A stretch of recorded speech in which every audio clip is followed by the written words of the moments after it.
สบายดีมื้อนี้บ่มีหยังหลายมารีวิวจมบนไปเล็กน้อยเนาะตามอายุไขอายุการเขาว่าเฒ่าแล้วมักจมเนาะบ่แม่นหมู่ก็เว้าไผก็ว่ามึงสิเรียนหลายเฮ็ดหยังเรียนไปเฮ็ดหยังเรียนเพื่อหยังคนอื่นเขาเอาลูกเลี้ยงหลานอยู่บ้านหมดแล้วโอ้ยคนเฮามันคิดบ่คือกันเนาะความรู้บ่มีวันสิ้นสุดการเรียนก็บ่มีวันสิ้นสุดมาเรียนอยู่นี่ก็ดีแล้วได้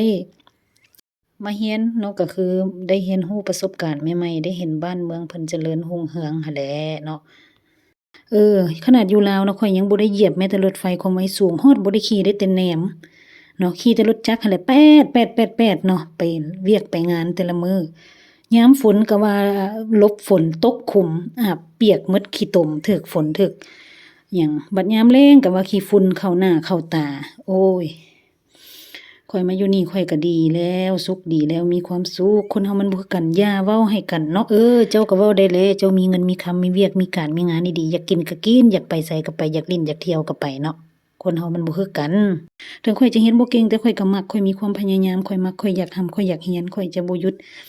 เนาะคนเฮามันบ่คือกันเด้อโอ้คันรวยแล้วไผสิมากดดันมาทุกข์มายากรู้อยู่ว่าการเรียนมันมีความกดดันแต่เฮาต้องสู้